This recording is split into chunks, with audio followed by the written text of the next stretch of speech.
मरियम नवाज लाहौर की दोनों सीटें हार गई थी, उनको कैसे जितवाया जा रहा है ये भी आपके सामने है। मैं अब आपको जरा मियां नवाज शरीफ साहब के जरा फॉर्म 45 को आप देखें और फिर एक फॉर्म, अच्छा फॉर्म 45 और फॉर्म 46 के अंदर जरा पहले आप फर्क समझ लें ये है क्या, क्योंकि जल्दबाजी में बहुत बड़ी बड़ी गलतियां हो गई हैं।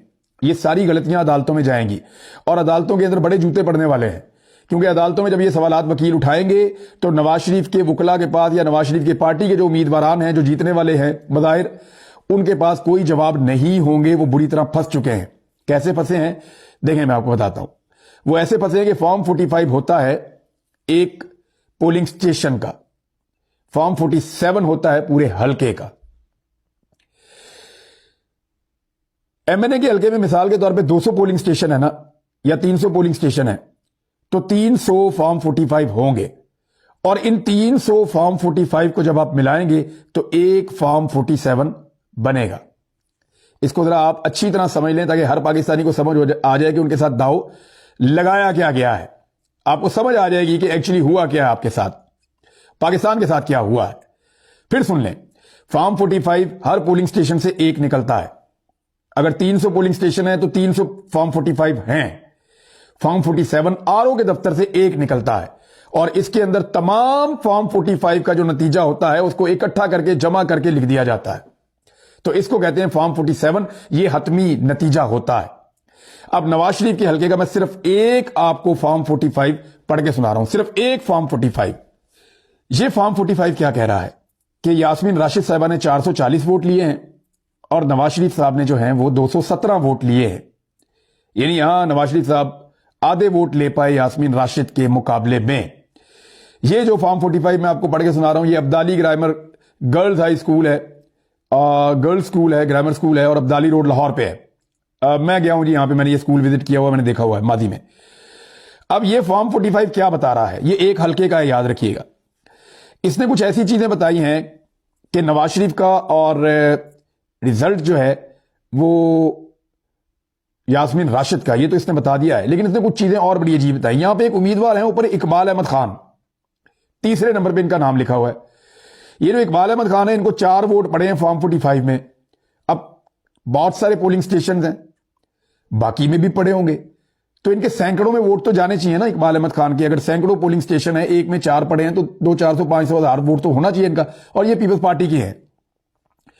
तो जो फॉर्म 47 है जहां पे नतीजा मुकम्मल होता है, वहां पे इनको जो इन्होंने वोट हासिल किए हैं वो है 0। यानी वो आदमी जो पीपल्स पार्टी के टिकट से इलेक्शन लड़ा, उसने अपने आप को वोट नहीं डाला, या उसको किसी ने भी वोट नहीं डाला, उसका जिसने दफ्तर खोला उसने भी वोट नहीं डाला। हत्ता कि यहां तक मामला हो गया कि उसको वोट ही कोई नहीं पड़ा, और जो वोट उसको फॉर्म 45 के अंदर पड़े हैं वो भी फॉर्म 47 जहां पे मुकम्मल रिजल्ट कंपाइल हुआ वहां पे वो भी गिनती के अंदर शामिल नहीं किया गया।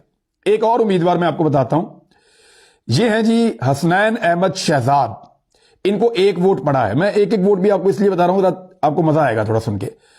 अच्छा, यहां पे जो है हसनैन अहमद शहजाद साहब जो हैं, वहां पे उनको 1 वोट पड़ा है, यहां पे उनको कोई वोट नहीं पड़ा।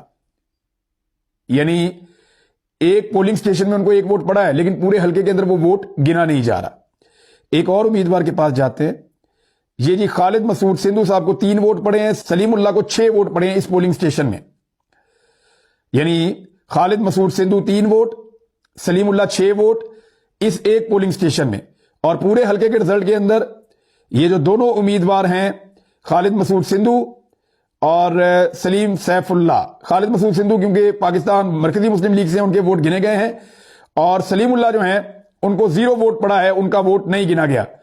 अब आ जाए आप अगले उम्मीदवारों की तरफ कि उनके साथ क्या हुआ।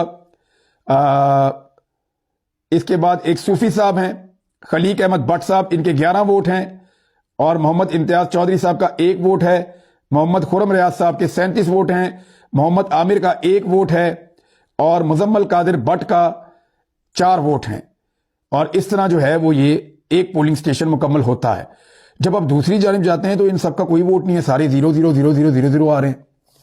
यानी हैरत की बात यह है कि एक पोलिंग स्टेशन के अंदर मैं रिजल्ट आपके सामने रख रहा हूं जिसमें इन उम्मीदवारों को वोट पड़े हैं, और फिर पूरे हलके का रिजल्ट आपके सामने रख रहा हूं जिनमें वो वोट गिने ही नहीं गए।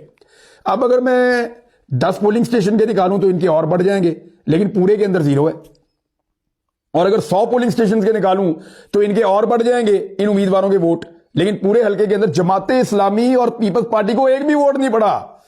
آپ اندازہ کریں انہوں نے خود بھی اپنے آپ کو ووٹ نہیں ڈالا، ان کے گھر والوں نے بھی ووٹ نہیں ڈالے. یہ تو دھاندلی کا دھاندلا ہے اور جھڑلو ہے. نواز شریف یہ الیکشن ہار رہے تھے اور جس طرح ان کو جتوایا گیا ہے، نواز شریف کو تتے توے پہ بٹھا دیا گیا ہے. میں معذرت کے ساتھ مجھے اس لیے کہنا پڑ رہا ہے کہ ان کے ساتھ زیادتی ہوئی ہے. میاں صاحب کو اس زیادتی کا رات کو پتا چل گیا تھا. میاں صاحب تجربہ کار سیاستدان ہیں، انہیں پتا ہے کہ ان کو یہ کہا جا رہا ہے کہ گند کا ٹوکرا اپنے سر پہ آپ رکھیں اور پھر شیروانی پہن لیں یا پہنا دیں کسی کو، لیکن کچرے کا ٹوکرا آپ کو اٹھانا پڑے گا اور آپ کو بدبودار فضلے کے اوپر، نظام کے فضلے پہ آپ کو بیٹھنا پڑے گا، جیسے کہ طارق متین صاحب کہتے ہیں. تو میاں صاحب کے جو نمائندگان وہاں موجود تھے اسلام آباد میں، انہوں نے یہ قبول کیا اور قبول کرنے کے بعد میاں صاحب کو یہ گندا رزلٹ دیا گیا.